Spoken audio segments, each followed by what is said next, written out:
This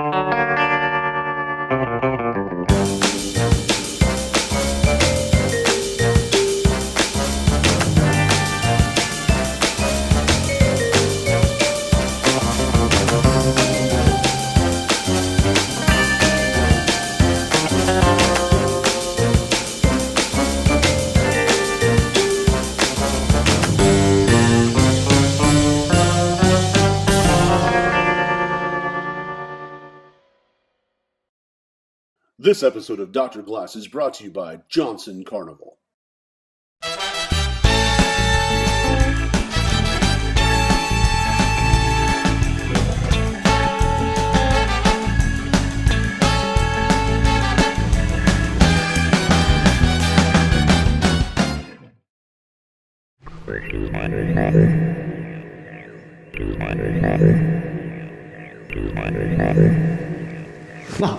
Hi everybody, welcome to another exciting episode of Hooked on Carnival, or Help Me I'm Confused, you, not me. This week we've enlisted my dentist, my psychiatrist, and a tattoo artist to provide answers to your questions. So let's get started. Before we start, Natasha, can you give me some water? My throat's a little dry.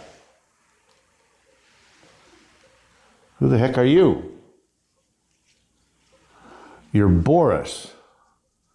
Boris, oh, and you're Natasha's cousin from the country. What country? Transylvania, I see. Well, where's Natasha today?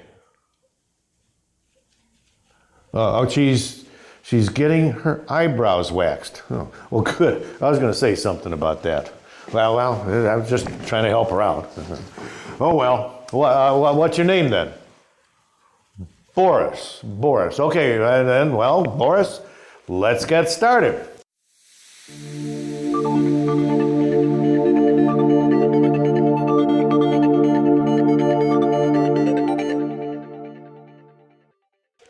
Let's have the first question, Boris. Thank you. It's still my fishbowl. Okay, question number one. I'm really confused. What is a funeral vase? Well, in Carnival glass, a funeral vase is a large vase.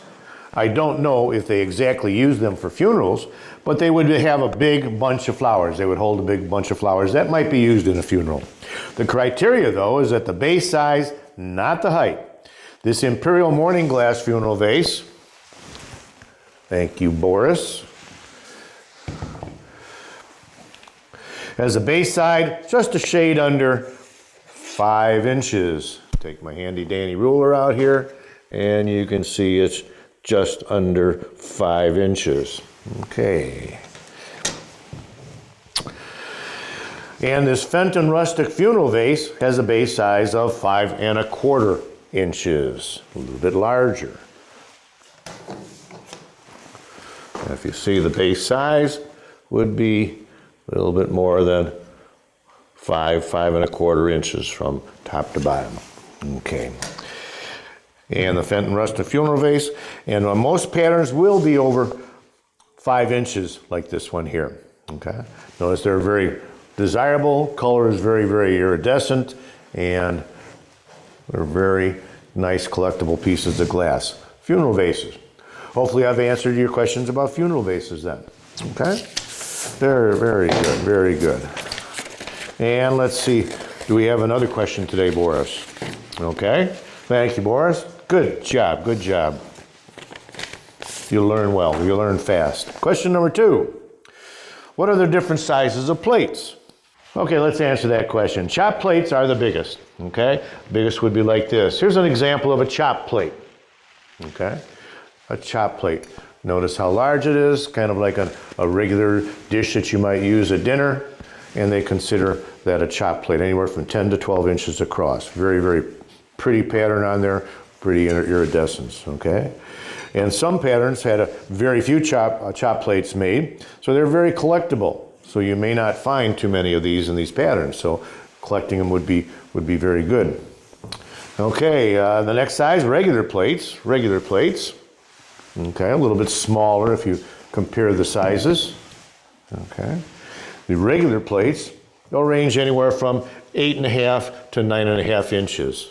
Okay, and again, if you remember, some of the criteria of plates was that if you turn them upside down, all the sides would touch the table, and that they would be never more than 2 inches high. So it's a little reminder of the criteria for plates. Third size would be considered a small plate. In this case, this is anywhere from 7 to 8 inches across. Again, pretty iridescence, flat, does not curl up on the sides, and that would be considered a small plate. And last but not least, the smaller plate, again, flat. There's a pretty green, nice pattern on it, and comparing the size as it goes all the way down, this could be anywhere from 6 to 6.5 inches. So, and remember the rules for a plate, okay? Plates are not ruffled, and they're not cupped on the edge, and not more than 2 inches from the edge from the table. So I think we've answered that question for you pretty good. So, okay, there you go. Well, thank you for helping us out there, Boris. Okay. There you have it. Hopefully we've been helpful in improving your collecting experience. And Natasha, I mean Boris, do we have any comments from our viewers this week? Oh, we do have one. Very good. Okay. Comment is this. Is Natasha married? If yes, how many times?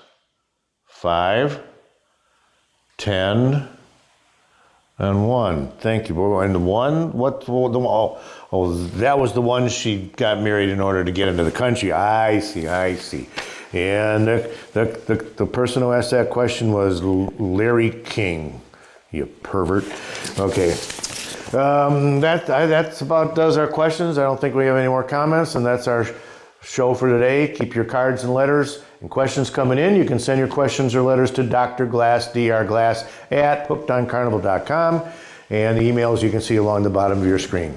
So that's our show for today. Please run right out and join your local Carnival Glass Club. They're the best places to get hooked on Carnival. For those who live in or near Florida, think about joining the Tampa Bay Carnival Glass Club. They're a great club, and the dues are no more than a good bottle of wine. Wave goodbye, Boris, and we'll see you next time.